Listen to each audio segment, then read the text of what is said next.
ஊருக்கு இளைத்தவன் பிள்ளையார் கோவில் ஆண்டி என்பதைப் போல் ஏரிகளில் குப்பைகள் கொட்டப்படும் பழக்கம் நம் சமூகத்தில் இருக்கிறது என நீர்வளத்துறை அமைச்சர் துரைமுருகன் தெரிவித்துள்ளார். காஞ்சிபுரம் மாவட்டம் செம்பரம்பாக்கம் ஏரியை பார்வையிட்ட பின் செய்தியாளர்களிடம் பேசிய அவர், வேலூர் மாவட்டத்தில் பாலாற்றில் கழிவுகள் கொட்டப்படுவதாகவும் குப்பைகளை ஏரிகளில் கொட்டக்கூடாது என்ற விழிப்புணர்வு பொதுமக்கள், அதிகாரிகள் என அனைத்து தரப்பினருக்கும் கொண்டுவரப்பட வேண்டும் என்றும் கூறினார். ஏரிகள் குறித்த கணக்கெடுப்பு மேற்கொண்ட நாளிலேயே வீட்டின் அருகில் 100 பேர் வரை வந்து நின்று விடுவார்கள் என்றாலும் சொந்த தொகுதி ஓட்டு பாதிக்கப்படும் என்று நினைக்காமல் மனசாட்சிக்கு உட்பட்டு இதுவரை நடவடிக்கைகளை எடுத்து வருவதாக கூறினார். ஒரு ஏரியில கணக்கு தான் எடுத்தோம், இன்னும் எத்தனை இருக்குன்னு சொல்லி. சுப்ரீம் கோர்ட்டில் என்ன சொல்கிறான், உங்கள் சீஃப் செக்ரட்டரி கூட பாரில் ஏற்றிட்டான். என்ன பண்ணுறீங்கன்னு ஒவ்வொரு நாளும் கோர்ட் எங்களுக்கு ஆர்டர் போட்டுக்கிட்டு இருக்கு. ஆனால் கோர்ட் ஆர்டர் இவங்களுக்கு சொல்ல முடியலை. சரி இருக்கட்டும், கணக்கு எடுங்க எவ்வளோ இருக்குன்னு பார்த்தாங்க. 100 பேர் என் கூட்டான் வந்து நிறுத்திட்டாங்க அந்த எம்எல்ஏ. நான் என்ன பண்ணுறது, எம்எல்ஏவும் பார்க்க வேண்டியது, தொகுதியும் பார்க்க வேண்டியது. ஆகையினால சில நேரங்களில் அதை பற்றிலாம் நம்ம தொகுதி ஓட்டு நம்ம ஓட்டுன்னு பார்க்காம கொஞ்சம் மனதிடத்தோடு எடுக்கணுன்றது தான் என்னுடைய விருப்பம். அதை நான் இதுவரையும் என் மனசாட்சிக்கு உட்பட்டு செய்கிறேன். கள்ளக்குறிச்சி மாவட்டம் திருக்கோவிலூர் அருகே தென்பெண்ணை ஆற்றில் அடித்துச் செல்லப்பட்ட நபரை தேடும் பணி 2வது நாளாக நடைபெற்று வருகிறது. பிடாரம்பட்டி கிராமத்தைச் சேர்ந்த ரமேஷ் என்பவர் ஆற்றில் மீன்பிடிக்கும் போது தவறி விழுந்துள்ளார். தீயணைப்பு வீரர்கள் உதவியுடன் உறவினர்கள் 2வது நாளாக தேடும் பணியை தொடர்கின்றனர். வெள்ளம் கரைபுரண்டு ஓடுவதால் அவரை தேடும் பணியில் தொய்வு ஏற்பட்டுள்ளது.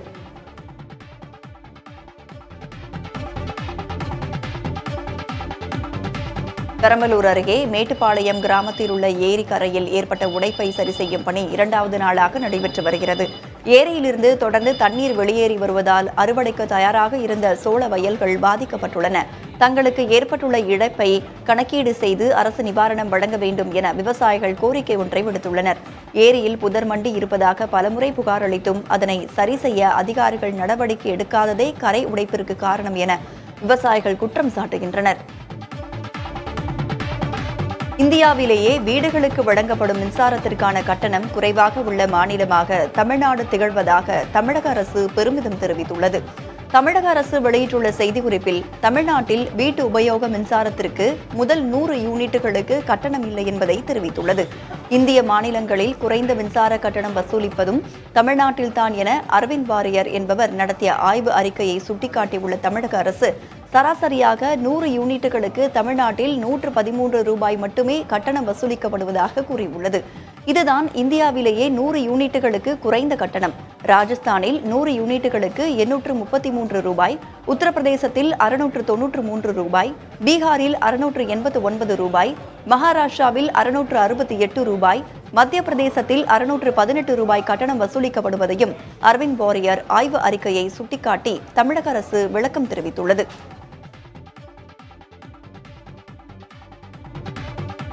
கோவையில் அணுகு சாலையின்றி அமைக்கப்படும் புறவழிச்சாலை திட்டத்திற்கு எதிர்ப்பு எழுந்துள்ளது. போக்குவரத்து நெரிசலை குறைக்கும் நோக்கில் மேற்கு புறவழிச்சாலை திட்டம் நடைமுறைக்கு கொண்டுவரப்பட்டது. 3 கட்டங்களாக நடைபெறும் புறவழிச்சாலை திட்டத்தில் அணுகு சாலைகள் அமைக்கப்படவில்லை என்ற புகார் எழுந்துள்ளது. இதனால் சாலையை கடக்கவும் விவசாய விளைபொருட்களை கொண்டு செல்லவும் முடியாத சூழல் ஏற்பட்டுள்ளதாக குற்றம் சாட்டியுள்ளனர். இதை கண்டித்து மறியல் போராட்டத்தில் ஈடுபட்ட விவசாயிகள் மாவட்ட ஆட்சியரிடம் புகார் மனுவை அளித்துள்ளனர்.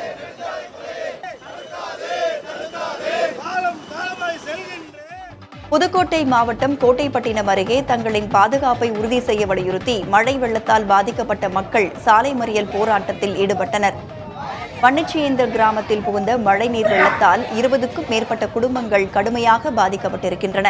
ஆனால் தங்களை அரசு அதிகாரிகள் கண்டுகொள்ளவில்லை என்றும், மழைநீர் வடியாததால் நோய் தொற்று அச்சத்தில் உள்ளதாகவும் கூறி கிழக்கு கடற்கரை சாலையில் பாதிக்கப்பட்ட மறியல் போராட்டத்தில் ஈடுபட்டனர். இதனால் போக்குவரத்தில் பாதிப்பு ஏற்பட்ட நிலையில் உரிய நடவடிக்கை எடுக்கப்படும் என்று காவல்துறை அதிகாரிகள் உறுதியளித்ததன் அடிப்படையில் போராட்டம் கைவிடப்பட்டது.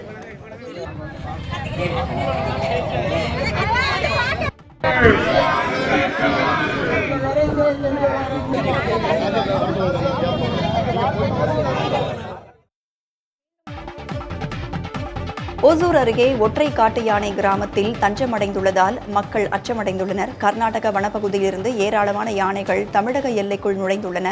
அவைகளில் ஒற்றை காட்டு யானை மட்டும் ஒசூரை அடுத்த பென்னிகல் கிராமத்தில் சுற்றி வருகிறது. இதனால் பொதுமக்கள் இரவு நேரங்களில் வெளியே செல்ல வேண்டாம் என வனத்துறை அறிவுறுத்தியுள்ளது. அதே நேரத்தில் பட்டாசுகள் வெடித்து காட்டு யானையை வனப்பகுதிக்குள் விரட்டியுள்ளனர். பிரபல தபேலா இசைக்கலைஞர் ஜாகிர் உசேனின் மறைவுக்கு தலைவர்கள் இரங்கல் தெரிவித்துள்ளனர். இதுகுறித்து எக்ஸ் வலைதளத்தில் பிரதமர் மோடி வெளியிட்ட பதிவில், தபேலாவை சர்வதேச அரங்கிற்கு எடுத்துச் சென்றவரான ஜாகிர் உசேனின் மறைவு மிகுந்த கவலையை ஏற்படுத்தியுள்ளதாக குறிப்பிட்டுள்ளார்.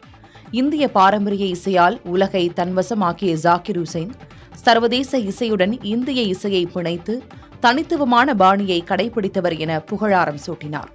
ஜாகிர் உசேனின் தனித்துவமான இசை வரும் தலைமுறை இசைக்கலைஞர்கள் மற்றும் இசை பிரியர்களை தொடர்ந்து ஊக்குவிக்கும் என பிரதமர் மோடி குறிப்பிட்டுள்ளார். மக்களவை எதிர்க்கட்சித் தலைவர் ராகுல் காந்தி வெளியிட்ட பதிவில், புகழ்பெற்ற தபேலா இசை கலைஞர் ஜாகிர் உசேனின் மறைவுச் செய்தி மிகுந்த வேதனையை அளிப்பதாக குறிப்பிட்டுள்ளார். ஜாகிர் உசேனின் மறைவு இசை உலகிற்கு பேரிழப்பு என தெரிவித்த ராகுல் காந்தி, அவர் விட்டுச் சென்ற பாரம்பரிய இசைக்கலை நமது நினைவில் என்றும் நீடித்திருக்கும் என குறிப்பிட்டுள்ளார். காங்கிரஸ் மக்களவை உறுப்பினர் பிரியங்கா காந்தி பாலஸ்தீன் என்ற வார்த்தை பொறிக்கப்பட்ட கைப்பையுடன் நாடாளுமன்றத்திற்கு வந்தது பலரது கவனத்தையும் ஈர்த்துள்ளது. பாலஸ்தீனத்திற்கு தோள் கொடுப்பதை குறிக்கும் தர்பூசணி பழமும் பாலஸ்தீன சின்னமும் இந்த பையில் பொறிக்கப்பட்டிருந்தது. காசா பகுதியில் உள்ள பாலஸ்தீன மக்கள் இஸ்ரேல் தாக்குதலால் பாதிக்கப்பட்டுள்ள நிலையில் அவர்களுக்கு ஆதரவு தெரிவிக்கும் வகையில் பிரியங்காவின் இந்த செயல் பார்க்கப்படுகிறது. பாலஸ்தீன இனப்படுகொலையில் இஸ்ரேல் ஈடுபட்டிருப்பதாக பிரியங்கா அவ்வப்போது குற்றஞ்சாட்டி வருகிறார். இந்த சூழலில் வயநாடு தொகுதி இடைத்தேர்தலில் பிரியங்கா வெற்றி பெற்றதற்காக அவருக்கு டெல்லியில் உள்ள பாலஸ்தீன பிரதிநிதி வாழ்த்து தெரிவித்தது குறிப்பிடத்தக்கது. காங்கிரஸ் கட்சி எப்போதுமே சிறுபான்மையினரை கவர முயற்சிகள் எடுக்கும் என்றும் அதில் ஒன்றுதான் பாலஸ்தீன ஆதரவு பை என்றும் பாஜக செய்தி தொடர்பாளர் சம்பத் பத்ரா தெரிவித்துள்ளார்.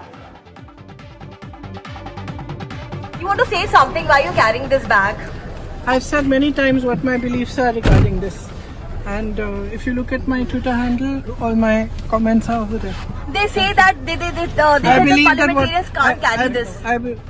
Who's going to decide what clothes I wear now? Who's going to decide that? That's typical patriarchy, that you decide what clothes women wear also. Okay, ma'am. I don't subscribe to that. I will wear what I want. அரசமைப்பை வெறுத்தவர்கள் எல்லாம் தங்களுக்கு அரசமைப்பு பற்றி பாடம் எடுப்பதாக காங்கிரஸ் தலைவர் மல்லிகார்ஜுன் கார்கே விமர்சித்துள்ளார். மாநிலங்களவையில் உரையாற்றிய கார்கே, தங்கள் வலிமை மிக்க தலைவரான இந்திரா காந்தி பாகிஸ்தானை இரண்டாக பிரித்து வங்கதேச சுதந்திரத்திற்கு வழிவகுத்ததாக குறிப்பிட்டார். மனுஸ்மிருதியை சார்ந்து இல்லாத காரணத்தால் கடந்த 1949ஆம் ஆண்டு இந்திய அரசமைப்பை RSS தலைவர்கள் எதிர்த்ததாக கார்கே தெரிவித்தார். மூவர்ண கொடியையும் அரசமைப்பையும் அவர்கள் ஏற்கவில்லை என குறிப்பிட்ட கார்கே, நீதிமன்ற உத்தரவின் காரணமாக 2002ஆம் ஆண்டு ஜனவரி 26ஆம் தேதி RSS அலுவலகத்தில் முதல் முறையாக மூவர்ண கொடி ஏற்றப்பட்டதாக தெரிவித்தார். இப்படி அரசமைப்பையும் மூவர்ண கொடியையும் மதிக்காதவர்கள் தங்களுக்கு அரசமைப்பு பற்றி பாடம் எடுப்பது வேடிக்கையாக இருப்பதாக விமர்சித்தார். நாட்டின் மொத்த விலை பணவீக்கம் சென்ற நவம்பர் மாதத்தில் 1.89% குறைந்திருப்பதாக மத்திய அரசு கூறியுள்ளது. இதுவே முந்தைய அக்டோபர் மாதத்தில் மொத்த விலை பணவீக்கம் 2.36% இருந்துள்ளது. உற்பத்தி பொருட்கள் மற்றும் உணவுப் பொருட்களின் விலைவாசியை குறிப்பதே மொத்த விலை பணவீக்கம். அந்த வகையில் நவம்பரில் காய்கறி விலை குறைந்ததால் உணவுப் பொருட்கள் பணவீக்கம் 13.54%இலிருந்து 8.63% குறைந்துள்ளதாக மத்திய அரசு கூறியுள்ளது. நவம்பரில் உற்பத்தி பொருளுக்கான பணவீக்கம் 2% இருப்பதாக மத்திய அரசு கூறியுள்ளது.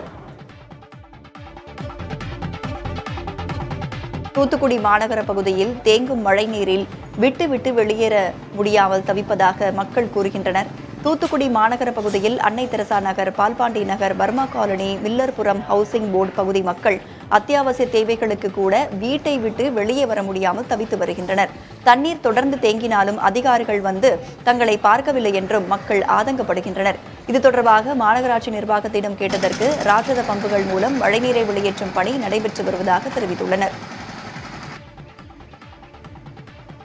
3 நாளாக தண்ணியாக தான் கிடக்கு. மழை பெஞ்சு ரொம்ப தண்ணி, வீட்டுக்குள்ளெல்லாம் தண்ணி வந்துட்டு எல்லா பொருளையும் தூக்கி மேலே வச்சுருக்கோம். கீழே படுக்க கூட இடம் இல்லை. பச்சை பிள்ளையை என்ன செய்யறது, மடியிலேயே வச்சுக்கிட்டே இருந்திருக்கேன். 10 வருஷமாச்சு இந்த ரோடு போடுறோம் ஏமாத்த தான் செய்கிறாங்களே தவிர வர்ற நேரம்லாம் நாங்கள் கிடந்து சாவத்தான் செய்கிறோம். ஒருத்தரும் உள்ளே வந்து பார்க்க வர மாட்டேங்காங்க. இப்போ எது சொன்னாலும் வந்துடுவோம் மழை முடியும் மட்டுக்கும் சொல்கிறாங்க. அதுக்கப்புறம் எட்டி கூட யாரும் பார்க்க மாட்டேங்காங்க. ரொம்ப கஷ்டப்படுறாங்க. இதை தாண்டி போக எங்களால் முடியல. இங்கே சகதியும் சேருமா இருக்குது. போன திருப்பே நாங்கள் இதை கம்ப்ளைண்ட் வச்சுருந்தோம். ஆனால் யாரும் எதுவும் ஸ்டெப் எடுக்கலை. இந்த திருப்பாவது எங்களுக்கு ரோடு போட்டு ஒரு கால்வாய் வசதி ஏற்பாடு பண்ணி கொடுத்தீங்கன்னா ரொம்ப நல்லாயிருக்கும்.